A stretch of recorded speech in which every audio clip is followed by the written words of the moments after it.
आप भी बहुत ज़्यादा कॉन्फिडेंट और इफेक्टिव कम्युनिकेटर बनना चाहते हैं, यस, बहुत से लोगों को हेजिटेशन फील होती है या फिर झिझक फील होती है दूसरे लोगों से बात करने में, यस, जब भी वो नए लोगों से मिलते हैं बहुत ही ज़्यादा हेजिटेटेड फील करते हैं, लो कॉन्फिडेंट फील करते हैं सामने वाले से बात करने में।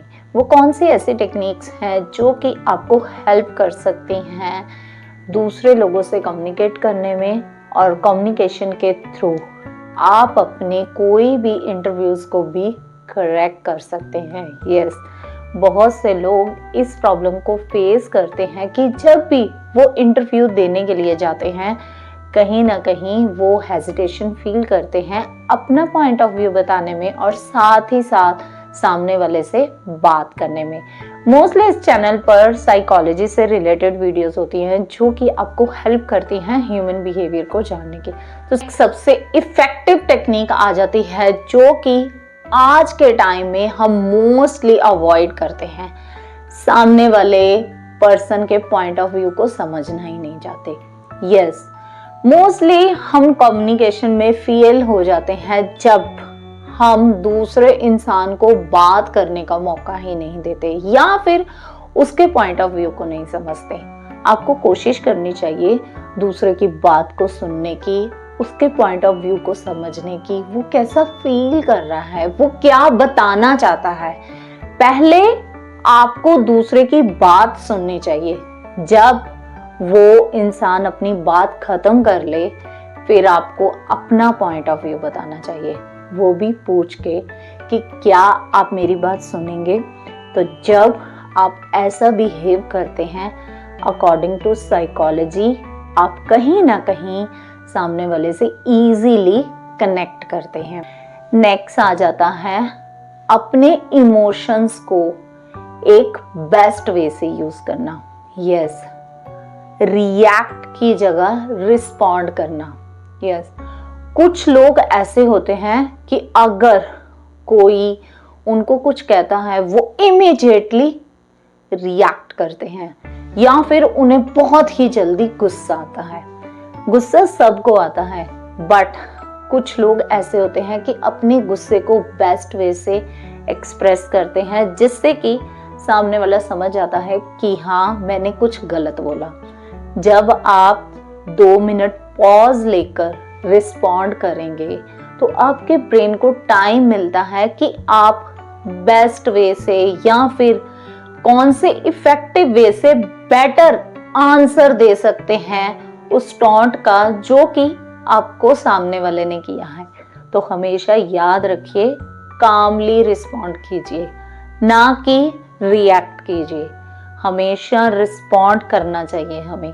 फिर एक बेस्ट वे से सामने वाले से बात करते हैं, कहाँ पर आपकी आवाज़ तेज होनी चाहिए, कहाँ पर लो होनी चाहिए और कहाँ पर बहुत ज़्यादा धीमी होनी चाहिए। जब आप इन टेक्निक्स को सीखते हैं कहीं ना कहीं आप सामने वाले से इफेक्टिव वे से बात भी करते हैं और अपना पॉइंट ऑफ व्यू ओपनली रखते भी हैं। तो आपको अपनी आवाज़ को रिकॉर्ड करना चाहिए और उसको सुनना चाहिए।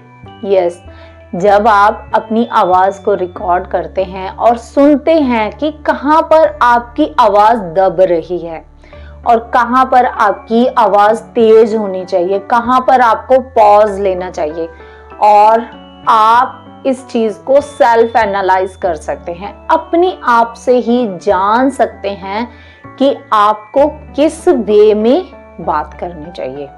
रिकॉर्डिंग बहुत ही ज़्यादा हेल्पफुल हो सकती है आपके लिए जब भी आप इंटरव्यूज में जाते हैं। यस, बहुत से लोग इंटरव्यूज को क्रैक इसीलिए नहीं कर पाते कि वो बेस्ट वे से या फिर इफेक्टिव वे से कम्युनिकेट नहीं कर पाते। तो जब आप अपनी वॉइस को रिकॉर्ड करेंगे और उसको सुनेंगे तो इजीली आप जज कर पाएंगे कि आप मिस्टेक कहाँ पर कर रहे हैं। तो प्रैक्टिस कीजिए 1 मिनट। क्यों? जब आप अपनी आवाज़ को रिकॉर्ड करते हैं तो वो आपकी प्राइवेसी होती है, कोई आपकी आवाज़ को नहीं सुन रहा ना देख रहा कि आप कैसी प्रैक्टिस करते हैं कॉन्फिडेंट साउंड करने के लिए। तो अपनी आवाज़ को रिकॉर्ड कीजिए, सुनिए कहाँ पर आपको बेटर वे से बोलना है और कैसे बोलना चाहिए। तो आप इसके थ्रू कहीं ना कहीं काफ़ी ज़्यादा इम्प्रूवमेंट अपने आप में देखेंगे विद इन 10 डेज और 1 वीक। नेक्स्ट आ जाता है कि हमेशा स्वीट बोलना चाहिए।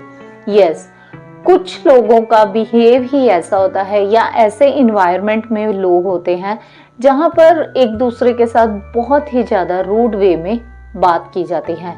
बट जब आप स्वीटली सामने वाले से बात करते हैं, कहीं ना कहीं आप दूसरों को इम्प्रेस कर पाते हैं।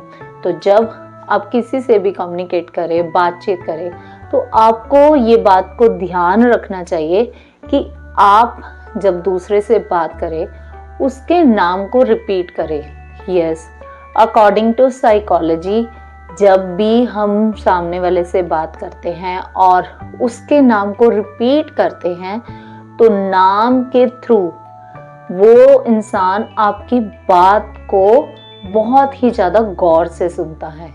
यस, जब भी आप किसी का नाम लेते हैं तो वो आपकी बात को बहुत ही ज़्यादा इफ़ेक्टिवली और गौर से सुनने की कोशिश करता है और इम्पोर्टेंस देता है आपके पॉइंट ऑफ व्यू को।